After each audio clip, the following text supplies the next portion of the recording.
Everybody ready? Ready? Yeah. All right, listen. It's your weekend show. Quiet, numbskulls, I'm broadcasting. With Bob Biermann. It's great.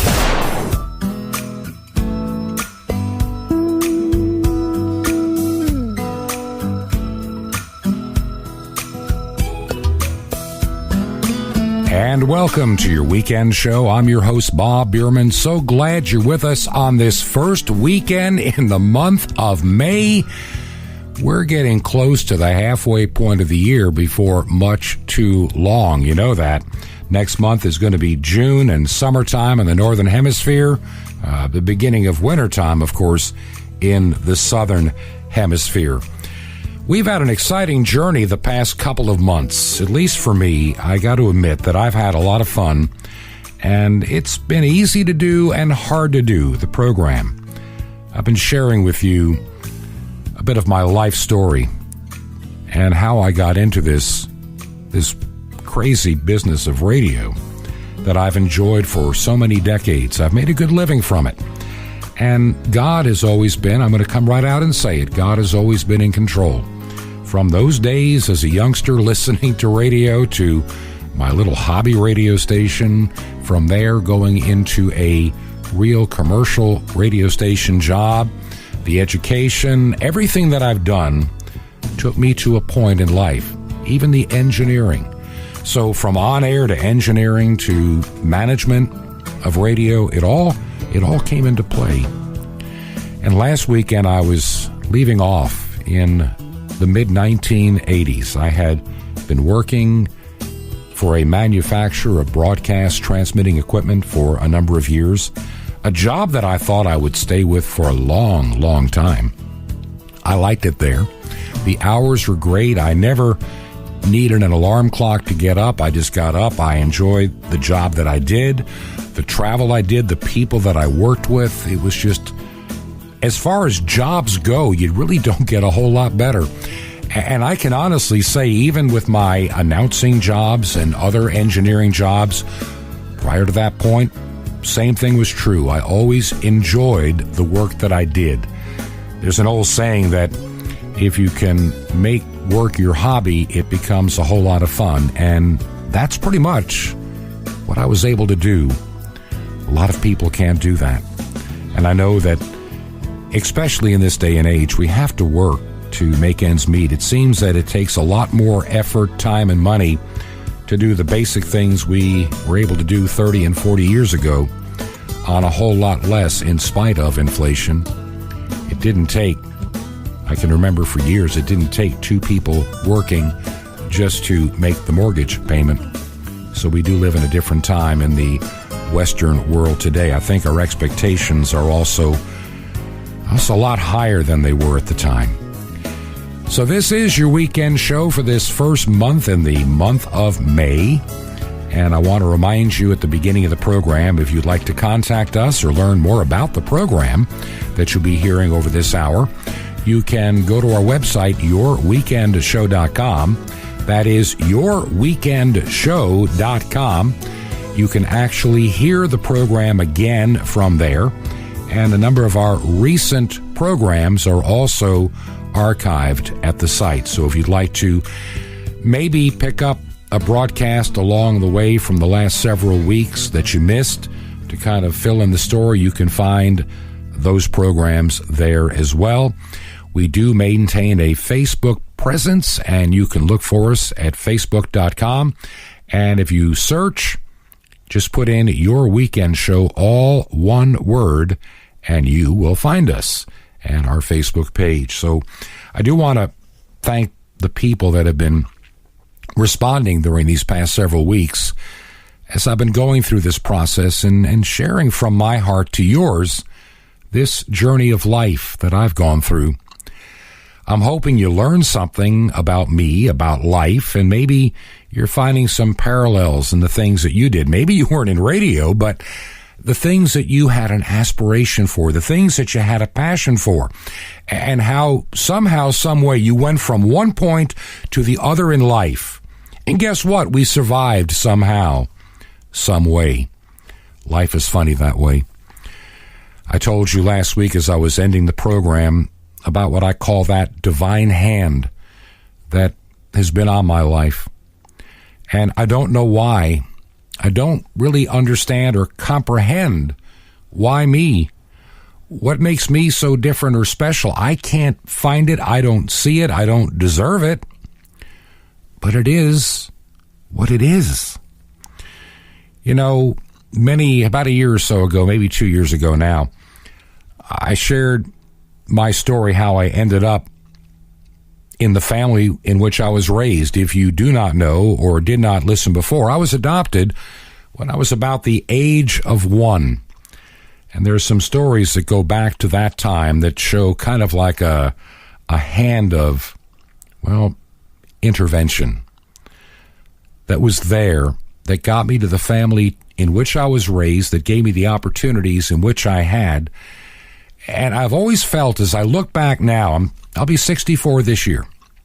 As I look back over the years, over all these years gone by, every step of the way, in spite of myself, there had to have been a hand to guide me, to direct me, to put me in a place. The people that walked into my life, and I would probably say it also works in reverse, that I walked into somebody else's life and may have said or did something that impacted their life as well. And I may never know in this lifetime what I've done in helping other people. I just hope that I've done all that I've been called to do in my life with all the gifts that I have been given. It's amazing. Life is full of triumphs and tragedies. It's heartbreaks. It's sorrow.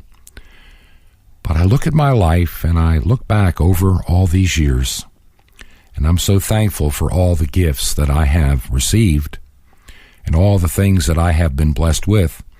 It has not always been easy. Every day, even to this day, can have its share of normal struggles to get things done, to meet deadlines, the things that you got to do. It's part of life. But overall, especially when I have the time in front of a microphone like this one with you, I get to step away from time and go back to different times in my life. And hopefully as I do that on this program, it's doing the same thing for you, that you're getting an opportunity maybe to close your eyes if you're not driving and maybe think back to a different time and a different place, the feelings you had and the experiences you had. It's part of who we are, and we should never forget where we came from to understand who we are today. Life is just not a day-to-day existence, and the past is something you learn from and remember fondly. At times, at least I hope there are fond memories for you. You can't change the past, and we cannot predict the future. We only can deal with those things we have today in our present. I ended last week's program telling you that after all the time of being a radio announcer and a broadcast engineer and building transmitting equipment and travel, I ran into this period where all of a sudden I felt it was time for a change. And from a human perspective, it should not have been any kind of change in my life. I mean, I'm at the top of my career in terms of what I'm doing. I have risen to places that others take another decade or two to get to. I'm looking at the work that I've accomplished, and I don't think much of it myself. It's just what I do, and I enjoyed every bit of it. But I came to this place of wrestling, and I couldn't sleep. And I told you, if you listened last week, that after all these years of doing what I did, from small market to major market radio and all that happened in between. And there's a lot of life that was lived there, too, outside of radio that we'll save for some other day, some other program. But I got into this place, and I thought that I need to be making a change. I will tell you that as a young child, I was active in my church, and even when I first got married, the same thing. But, you know, I'll confess to you now, there was a period of time, especially during the disc jockey years, that I fell away from all the things that were important to me in terms of my faith. You didn't find me at a church on a regular basis during my disc jockey days. It tended to have been pushed to the side. I would make the excuse, well, I have to get up at these early morning hours, and I'm rarely at home, and I often have to work on a weekend doing a live broadcast somewhere. And it's the only day that I had to myself. And in some ways, you can probably say I lived to work, because I did love the work that I did.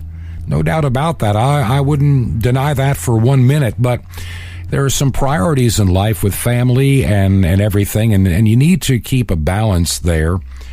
And I will admit there were periods in my life that balance was upset.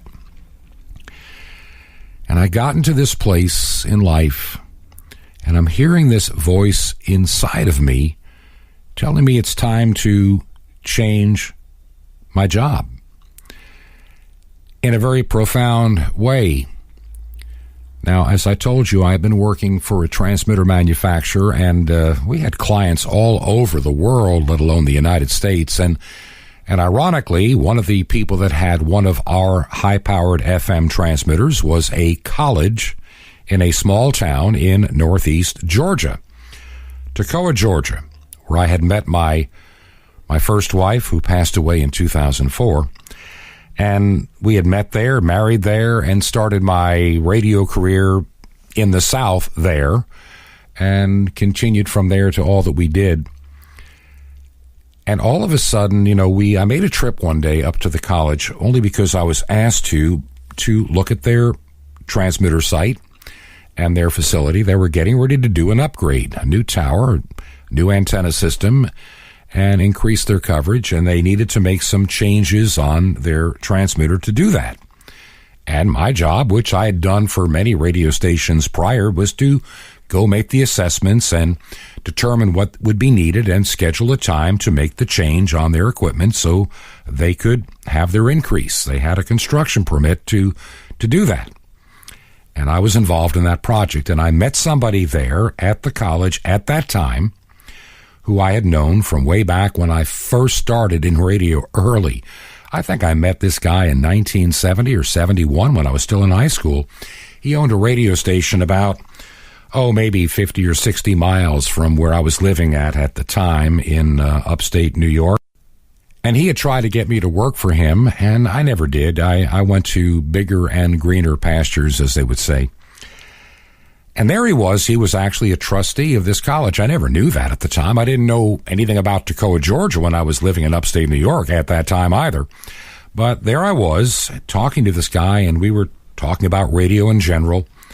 And he said, man, if I could just get a person like you to work for the college, maybe just for a year or two, what a difference you could make knowing the radio business, the engineering, and what it really takes to do a good job in the radio business. He said, educators are smart people, but they're not oftentimes the best radio operators. They don't understand the radio business like someone that's been in the business would. And he said what an asset it would be if I could ever get you to maybe consider coming to Toccoa. Well, obviously, when I first had that discussion, I really didn't think I'd want to do that because, number one, it is a small Christian college in Georgia, and their budget is going to be very limited compared to what I'm making at this point in my life. For where I was in my 30s, I wasn't doing all that bad, and I was very happy with the job that I had. But it kept nagging at me till one night I got up, as I was telling you last week, and I'm just sitting in the living room thinking. And my wife came from the bedroom and asked, what's up? What's wrong? And I then told her what I'd been wrestling with for several weeks. I would wake up and I would think about maybe it's time to go. It's time to go, but I'm thinking there's no way I can. Number one, I can't take a bigger than a 50% pay cut. How can we do that at this stage of our lives? Would that be the smart thing to do? My wife, very Christian gal herself, said, you have to learn to trust sometimes if you have faith, and I know you do, or did, and it became apparent that I would have to at least investigate and have that discussion, and I did. About a week or so later, I was up in Toccoa again, looking over that station and having a conversation with that trustee from the college who had retired from where he lived in New York, living in Georgia for the most part, and helping the college, getting paid a big salary of $1 a year for his time and his effort. And he wanted me to be, his kind of right-hand man, not just in engineering, but the whole radio business, to take this little Christian radio station and do something with it. Make it have more of an impact and reach more people. And it was so hard to do in the environment they were in with the staff that they had. And he wanted me there to do that. He really believed that I could. Also met the college president, and I remember him very well, Dr. Paul Alford, and I hope to have him on this radio show as a guest. He lives in Florida. He's in his 90s now, and we're trying to make that happen where I can go visit him and perhaps record an interview. His mind is still with him so well, and the influence that he also had, major influence on my life as well. And we had this discussion, and he decided that if this guy, the trustee, his name was Paul Carpenter, if Paul wants you to work for the radio station, who am I to stand in the way? And I said, well, I'll give you a tentative yes. Let me go discuss it with my wife. And they made me a financial offer in writing of what they could do, and it was substantially less than I was being paid. But they would help with finding a place to live and to make it happen. And so I talked to my wife later that evening, and we made the decision that we would go to Toccoa Falls and just trust. There's an old hymn, especially among Baptists, they like it. Trust and obey, because there's no other way to be happy in Jesus than to trust and obey. And that's exactly what we had to do at that point, make a change in our life. To trust that even though my eyes and my calculators say it can't be done on this kind of a pay cut, well, somehow it's going to happen and it's going to work. And so we made the move, and it was about a month and a half later that we found a place to live, and we moved to Toccoa, Georgia. And I went to work for radio station WRAF in Toccoa Falls, an FM non-commercial at 90.9 on the dial. And it had a very small budget. A lot of Christian ministries sometimes think they have to be poor, and they do their best with the hand-me-downs. And see, that's not the way that I had worked in the work that I had been doing all the years prior. I was used to having good equipment. I was used to having high-powered transmitters and the best things to make a radio station work. I was not used to being a penny pincher, so to speak. When I was a chief engineer in Atlanta, I had virtually an unlimited budget.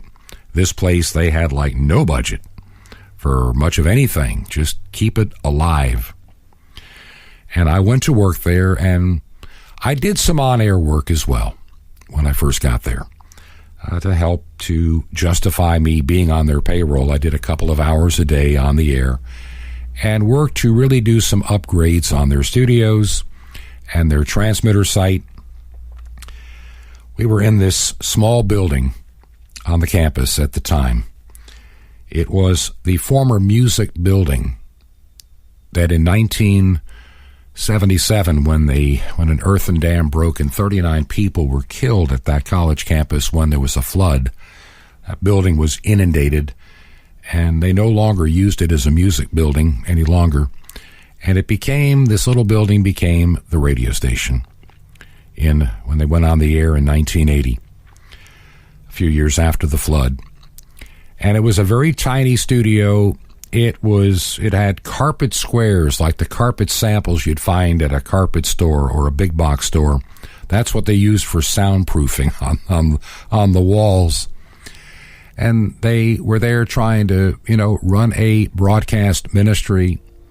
And I'm going to tell you, there were times it sounded to me so amateur, and it just was so disturbing. They had a fairly good following. They were listeners supported, and their budget, well, let's be honest, it was kind of small. And I remember the music they played when I first got there. It could put you to sleep. Sorry, but it could. Not that I was into very heavy contemporary kind of Christian music, but I wanted to have some life. The announcers, even the way I was doing my air shift for them, was just so quiet and just so boring. You know, how do you talk to somebody one-on-one when you're talking like you're half asleep, and you're talking down to them maybe at times, and reading things to them? It just wasn't radio to me. We had some great programs on the air, some national programs, which, you know, they did a good job in ministering and they should stay. But when we played music, there should be, especially in the daytime, a little bit more life to the music, a little bit more, dare I say, toe tapping. I was in my first year, and they had their annual share-a-thon where they raised the money to operate the radio station for the next year. And people make their, for lack of a better word, their pledge, their one-time gift, their monthly promise of what they will do to support the radio station. And they had always been able to pretty well reach their goal, and they always got in every year a little bit more than they actually asked for. But still, I looked at their budget for the radio station, and I'm thinking to myself, how do you run a live radio operation with live announcers 24 hours a day, 7 days a week, pay the power bill, keep up the maintenance with such a tiny budget? And how many people are you really reaching with this radio station facility? Like I say, the music was quiet and boring, and I've been there. I was going into my second year, and they had thoughts. We were having a meeting about how to do this share-a-thon, and I just decided, you know, what do I have to lose? And Paul Carpenter, my benefactor to get me there, the trustee, was in that meeting, and Dr. Alford. And I said, I want to say something in this meeting if you'll let me. When we've done share-a-thons, it seems to be a little bit more happy and a little bit more uplifting, and a lot of people respond. Why cannot the radio station be like this all the time? Why do we just get happy and excited for 2.5 days or 3 days, you know, a Thursday, Friday, and a Saturday? Why are we only that way one time a year? Why can't we make the radio station a more happy and exciting place, and make people excited to listen to us? I said we need to make a little change in the way we do things. We need to be a little bit more exciting. We need to have more personality and not so much, you know, just dead. Let's become alive. If we really believe what it is we're sharing with other people, let's be more excited about it and let it show in the things that we say and even the music we play. And they said, well, tell you what, you might be right on that. Why don't you head up this year's share-a-thon, and maybe you can help choose our guests to come in, and maybe we'll try something different. It's worth giving it a try. And in the first day, if it's not generating the excitement, and you know, we can always revert back. And so I took over and planned the share-a-thon that year. And I decided to bring in some more lively music. There was actually a local recording group not far from Toccoa, Georgia, in the town of Westminster, South Carolina. They were kind of a regional group, kind of a southern gospel group, and they played in churches all over that area, and people knew who they were. They were very talented. And I had them as guests as well for the share-a-thon. I also had a couple of other people. And we played a lot of their music. I remember telling this one person I worked with, when I get on the air, I'm coming out with both turntables ablazing. We're going to have some excitement this year. And that share-a-thon raised more money than they ever dreamed they could get. And people we weren't threatening them and saying we're going to go off the air. No, if you support and like what we do and what we plan on doing, would you make your small gift of $5 a month or $10 a month, whatever the case may be? And people responded at that time to giving to the station. And I remember one song we played quite a bit during that share-a-thon, and people kept requesting it and requesting it. It's by that group from Westminster, South Carolina, the Roy Knight Singers and Fourth Man, Walking in the Fire. This is your weekend show, and I'm your host, Bob Biermann. I've been talking quite a bit this first segment. Didn't plan to talk as much, but I want to remind you about our website, yourweekendshow.com. That is yourweekendshow.com. If you're listening to my voice, and if you've listened to the program, maybe this will be the week that you'll take a few minutes and let me know that you are out there. It would mean more to me than you'll ever know. Over these past, 8 weeks now, I've been sharing my life story, the radio side of it anyway. I've shared other parts of my life, and it seems that people respond. And I started what I thought would be a one day or one show or maybe two shows, and I can't believe that it's gone this many weeks just to share a little bit of my life story. And I really do hope that it has meaning to you. If it does, please let me know. Once again, yourweekendshow.com is the website. Look for Your Weekend Show on Facebook or email me at bob@yourweekendshow.com, bob@yourweekendshow.com.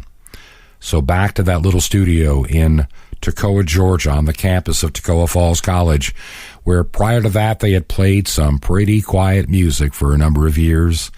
And here we are talking about the future and the plans for this station and the kind of programming we wanted to do, the music we wanted to play. And I had these exciting guests in there, and the telephones are ringing. And like I say, I played this song many, many times during that share-a-thon. And that was the Roy Knight Singers and Fourth Man, Walking in the Fire. Let me remind you of a story, shall I tell it once more? Was wicked king, a burning fire, and 3 Hebrew boys. Now the king had formed an idol, shining image of gold. 3 refused to bow, and so the story goes on. How they cast him in the fire, how they numbered them again. Oh, does my vision fail me? There's an unaccounted man. There was a 4th man walking in the midst of the fire, likened to the living Son of God. Behold, he has freed the Hebrew 3, and walked where feet of men have never trod. For as he Shadrach, walking in the midst of the burning furnace, Meshach, strolling while the flames were rolling on up indigo. I see that makes up the 3, but there's a 4th man walking. Who is he?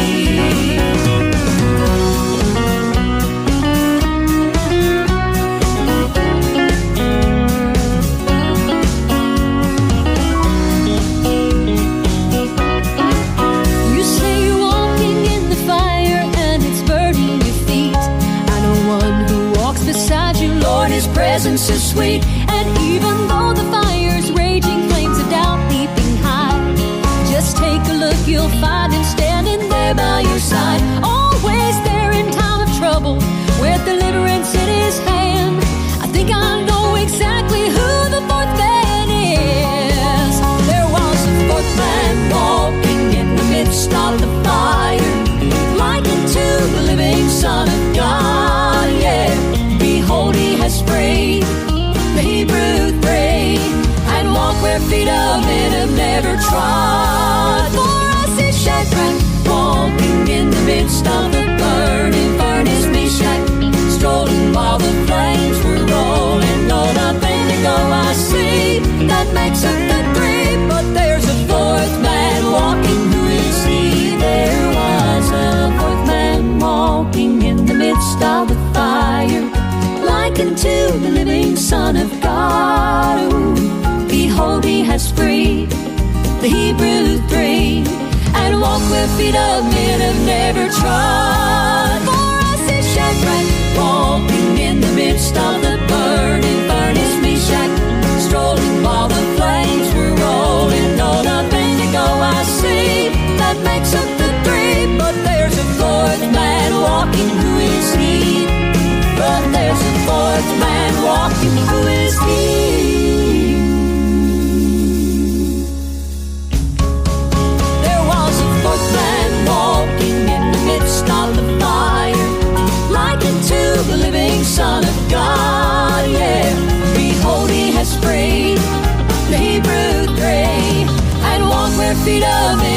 ever trod. For us it's Shadrach, walking in the midst of the burning furnace, Meshach, strolling while the flames were rolling. No, I'm finna go, I see, that makes up the three. But there's a fourth man walking, who is he?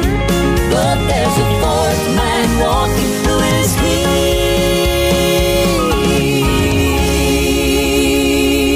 Roy Knight Singers and Fourth Man Walking in the Fire. If you listen to the radio show somewhere in Georgia or South Carolina, they are from Westminster, South Carolina, and they were a joy to be with for that program on that particular day and time when we were doing our fundraiser at that non-commercial FM radio station that broadcast with 100,000 watts from Toccoa, Georgia. And it was the beginning of a big change for that radio station. That share-a-thon marked a new beginning for them. The growth that came over the next several years was phenomenal. They had been there since 1980 all the way to this share-a-thon in around 1987 with a tiny budget just barely hanging on. And all of a sudden, people gave them more income willingly, and we invested it carefully and wisely in better equipment, better studios. We had the opportunity. There was a building on campus near the entrance. They were going to convert into a college welcome center, also move the college switchboard there. And we would have plenty of room to move the radio station there as well. It would be a great location to build new studios. And we did another little fundraiser and raised the money to build, basically for that time, around 1989, state-of-the-art studios, top of the line. And it took almost a year to build everything out, to remodel the building, to build the cabinetry on site for everything we needed. And it was really quite more than the college ever believed they would ever have for a radio station. All of a sudden, we're sitting with beautiful studios like you'd find in New York or Atlanta in a little town like Toccoa, Georgia. Along the way, the college had acquired an AM radio station in Warner Robins, Georgia, which is about, 90 miles or so south of Atlanta. And a nice little AM station. It was daytime only. And after some research, we decided if we went with a new antenna system, directional, we could have nighttime service and increase the power. And so that station got a new transmitter and a new tower after we filed with the Federal Communications Commission. And that also increased some of their expenses because now they're on the air till 11 o'clock at night. Then came another radio station opportunity to purchase in Marietta, Georgia, just outside of Atlanta, another AM, but this was a full-time station. And we also had added a FM translator, which is nothing more than a low-powered repeating radio station on the northeast side of Atlanta in the community of Lilburn. The problem was how to run that station, in particular in Marietta, Georgia, because it was going to be expensive to buy the radio station, then to have the money to completely staff it around the clock was going to be difficult. They thought maybe we could repeat the broadcasting out of Toccoa, but the signal, we were just too far away to pick it up reliably over the air. And so I did some research initially into what are called specialized audio lines that are provided for radio stations by the telephone company.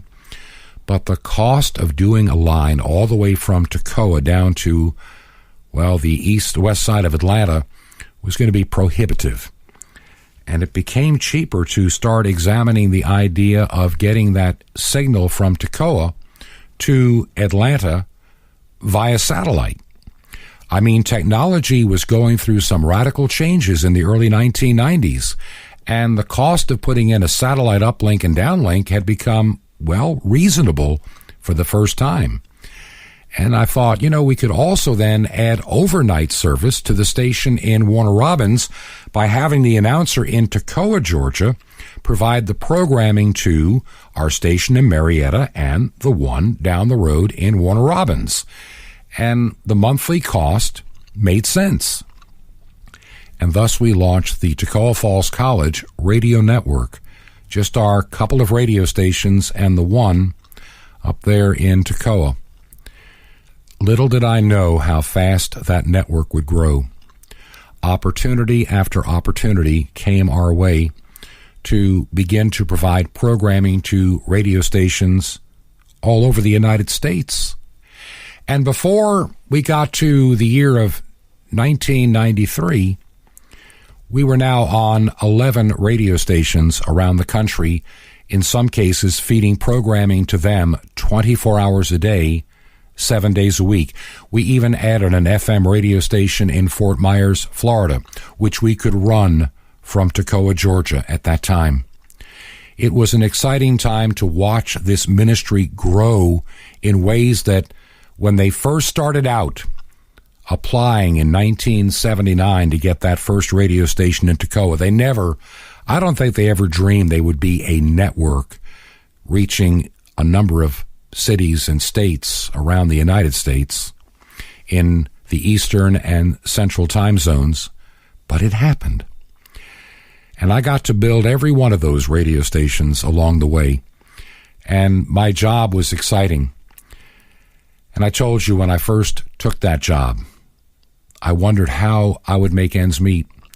But for whatever reason, every step along the way, I was taken care of. Ironically, there were times that my old company, the transmitter company, which was based out of Atlanta, would have me come do some work for them or travel to do some field service that made extra money. I had an opportunity to help out the Lutheran Church Missouri Synod for about 2 years as a consultant to their Board for Communication Services, and what they paid me also helped make ends meet. The bottom line was, our needs were always met every step of the way. There was always dinner on the table. The power never got cut off. The cars were always running. Everything worked because I was faithful to answer a call on my life. We talked about the radio business for almost 2 months now on this program, and I don't want to beat that horse to death. But I do want to say something. I realize, as I've said before, everything you are to that point in life is the sum of all the things prior to that point. Everything I learned in being a radio announcer, everything I learned about sales and marketing, everything I learned about engineering came to play at that college. And I watched it grow, and I watched that ministry do phenomenal things. And I really believed for myself at that point in life, this was the pinnacle. This is where I was going to retire from someday, just working for this college until I turn, 65, 67, 70, whatever the case may be. I would just be up there in Toccoa, Georgia. We had purchased a nice home in a nice neighborhood, and all our needs are met. We are in a church on Sunday. But that's not the end of the story. There was still more changes yet to come. Changes I never would have expected at the time the network was launched, that I would be considering adding one more dimension to my life. I'm going to get to that in just a few minutes. Once again, this is Your Weekend Show, and I'm your host, Bob Biermann. Our website is yourweekendshow.com. That is yourweekendshow.com. That's yourweekendshow.com. And you can find us on Facebook. Look for Your Weekend Show. If you've been listening today, last week, the last couple of months, maybe the last several years, and never have taken the time to let me know you listen, it would make me feel great to hear from you. Would you just send that email? I'm not soliciting anything. I'm not asking you to support this radio program at all. I just want to know that you're there, that this labor of love is worthwhile. We are privileged to be on stations like The Voice of Hope, coming from Zambia in the eastern part of Africa, covering that continent all the way through South Africa, all the way to the west side of Africa and the northern part, even into the Middle East. We're on a number of frequencies on WRMI, reaching all across North America, into Europe and other locales as well. And, of course, online and even domestic radio. We are so appreciative of the opportunities that we are given to share this program with you as we go on this journey of life. And life truly is a journey, and I've shared from my life. And when I started the program over 3 years ago, I thought it would just be a little magazine show, maybe some news and information, a little history and some fun and some music. But it's morphed into something that I never expected, your weekend show. Program about life and sharing. Maybe the weekends are a time to get away from all the hardcore news and analysis. Maybe we need to take our weekends to reflect and to even get some rest, if at all possible. And I hope that when I present this program to you, it comes at a time to help you in your life's journey, in your walk, in the things that you're trying to get accomplished. Maybe if you're in my generation, you're sharing some of the memories of the kind of life that you had that may be similar to mine in so many ways. We do share so many common experiences: falling in love, heartbreak, loss, tragedy, victories in life. We go through all of it, and we talk about that a lot on this radio program, and that's what your weekend show is all about. Once again, would you send that email this week? yourweekendshow.com is the website. Your Weekend Show, make that one word as a search on Facebook. You'll find us there. And to email me direct, it's simply bob@yourweekendshow.com. That's bob@yourweekendshow.com. Here we are in the first weekend in the month of May, the 5th month of the year. Where did this year of 2018 go? There are times I wonder, where did 1999 go, or 1993, especially as I've shared this journey with you, this radio experience that I've been through. And now, all those years, all of a sudden, here we are in the 1990s already, working in Toccoa, Georgia. And I thought, this is answering that call on my life to ministry. I'll just do it in radio. I'm not going to have to worry about any other kind of ministry. At least that's what I thought at the time. I'm going to share this real quick.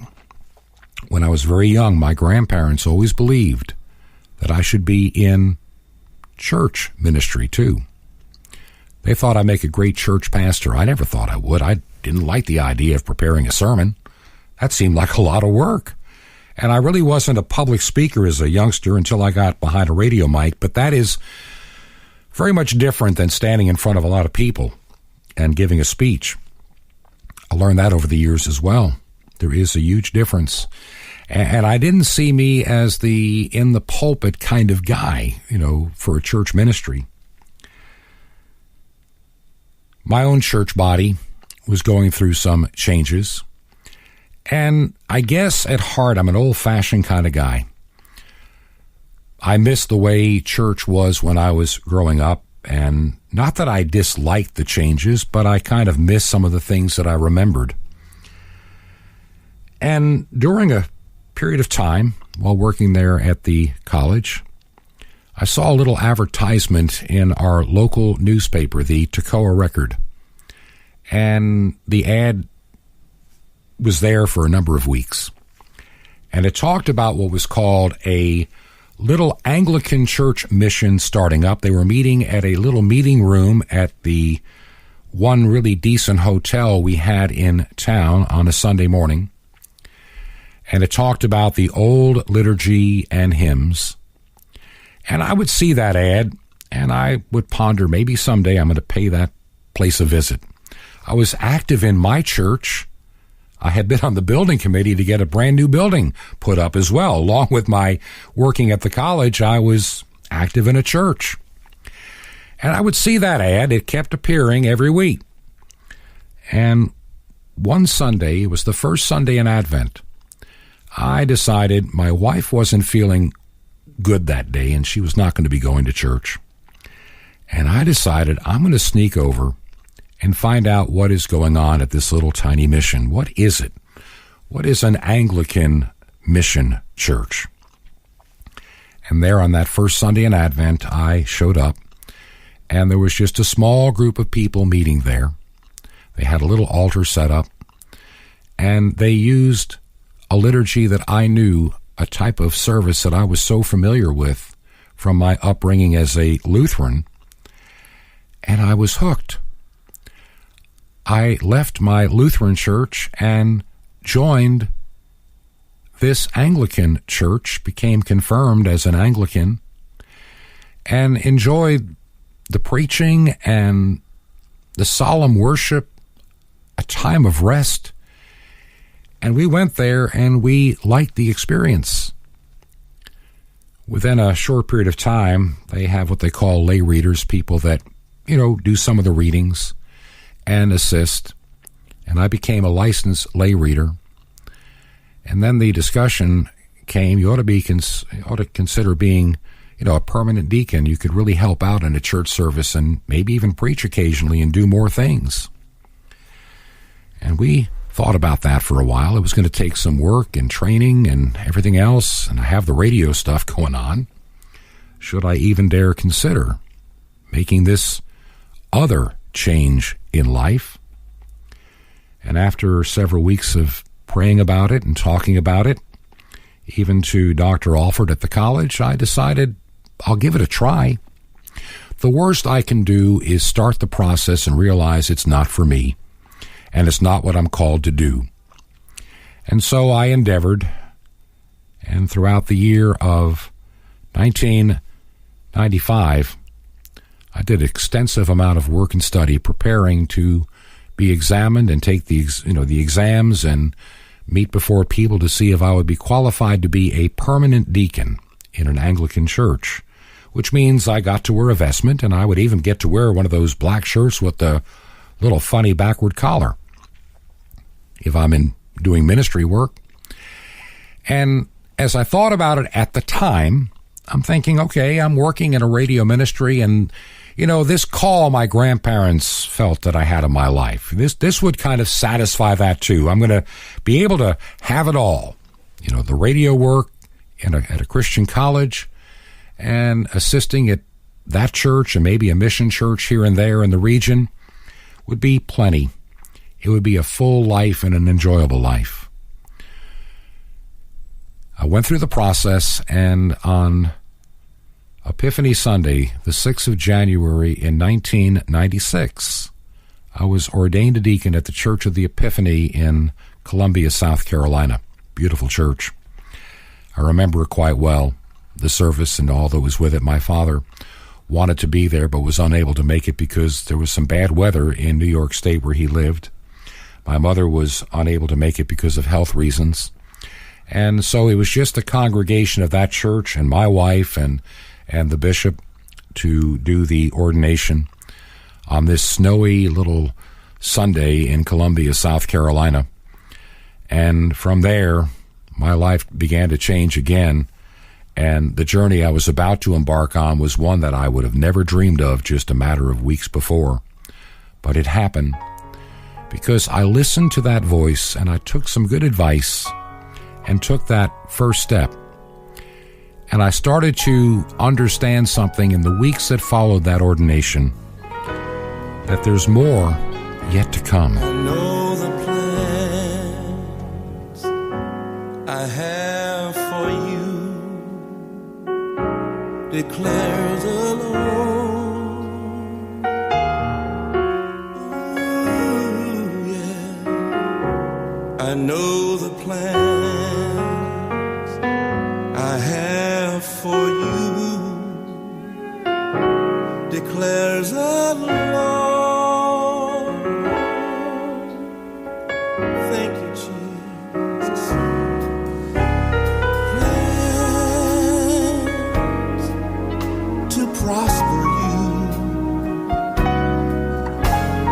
plans never to harm you, plans to give you hope and a future. These are the plans. These are the plans. These are the plans I have for you. Oh yeah, yeah. Oh yes. Your word never fails.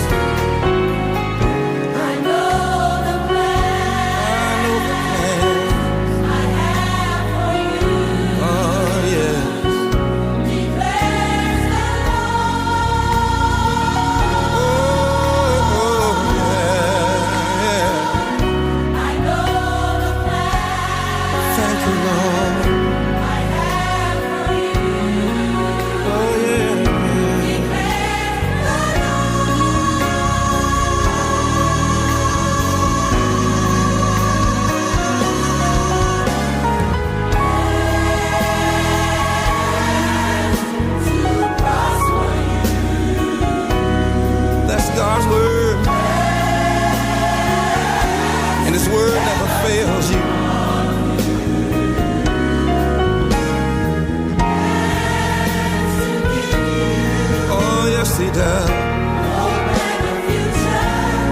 These are the plans. Thank you, Jesus. These are the plans. Yeah, yeah.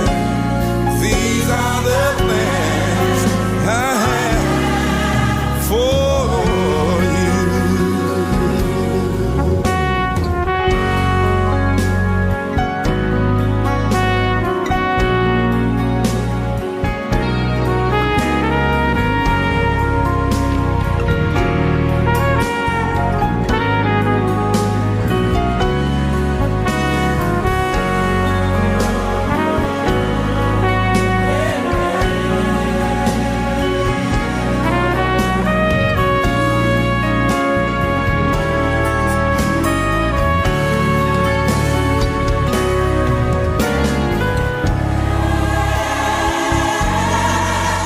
to prosper you, plans never to harm you, plans to give you a hope and a future. These are the plans. These are the plans.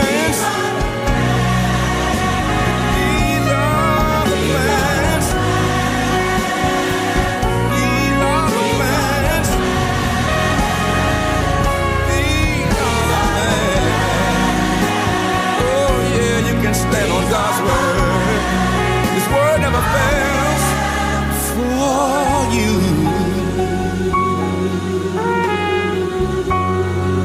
Oh, your word never fails, Lord.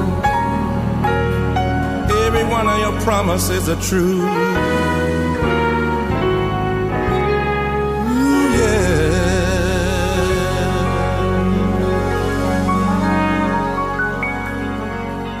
I know the plans for you, says the Lord. That is a promise in God's word for those that trust and believe him. You know, it sometimes takes us a little effort to put our faith where it needs to be.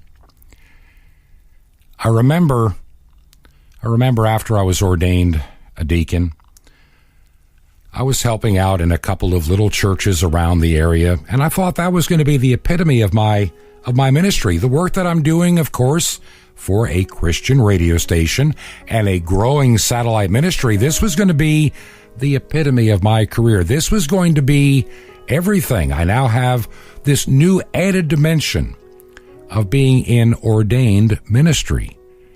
I thought this was all it was going to be, and I was very content in that. I was looking at some pictures not that many weeks ago of that time and what I looked like right after that, and I remember going to this conference. It was not that many months after my ordination, probably, maybe 3 months, 4 months later, April, maybe in May of 1996. The conference was not that far from where I live, so I got to commute it every day. It was in Clemson, South Carolina. I knew that town well. I'd actually worked there as a radio announcer back in the 70s, so I knew my way around that part of South Carolina quite well. And I went up there for 3 days of that conference for about a half a day. The last day of the conference was going to be on a Friday. And the bishop of our group lived in Athens, Georgia, and during the time we were at the conference, we got word that a pastor up in Statesville, North Carolina, who had been very sick, had passed away. The bishop had planned to try to see him right after that conference, driving up there and spending the weekend, but the guy took a turn for the worse and passed away. And so on that Friday, little after lunch, as everybody is beginning to head back to their homes, including myself, the bishop got in his little motorhome and started heading up to Statesville, North Carolina. Now, back in those days, I had a cell phone even back in 1996 because of the kind of work that I was doing. I needed to be contacted easily, especially when I'm traveling. And I'm almost back to Toccoa, Georgia, when I get a telephone call that the bishop, just before he left Clemson, had suffered a mild stroke and would be unable to go. And they were trying to find somebody that could drop everything and head to Statesville, North Carolina. They would change the reservation of the room to whoever they could get to handle the church service there on a Sunday and to be with the family where they had just lost this pastor. That was a first time for me to do something of this nature. And I got back to my house, told my wife what had happened, packed some clothing, and I headed immediately the 3.5-hour drive to Statesville, North Carolina. And there on that weekend, I spent time with a family, and I conducted the worship service on that Sunday, little knowing at the time what all that would mean in the days and the weeks and the months that would lie ahead. A new journey was about to begin. I never knew it then, and I'm going to share that journey next week. It's an incredible journey, one that only could be orchestrated by the hand of an almighty God that has his plans for you. He knows your beginning and your end and all things that lie in between. Today's program has been so different than the ones in the prior weeks. We've been having a lot of fun remembering the radio business, everything from being on the air to first loves, first heartbreaks, the job changes, getting married, starting in life. I've shared my life with you these past weeks, and I really want to know if it was worth the time to do it. Would you find a few minutes this week to go to the website, yourweekendshow.com? That is yourweekendshow.com. You can send me an email from there, hear prior programs. You can also visit our Facebook page. Just search for Your Weekend Show. That is Your Weekend Show. And of course, you can easily send an email. Just send it to bob@yourweekendshow.com. That's bob@yourweekendshow.com. I'm the only one that'll see that email. So say what you'd like to say in that email. What a journey we have starting next week on this program. Until that time, this is Bob Biermann wishing God's greatest blessings upon you.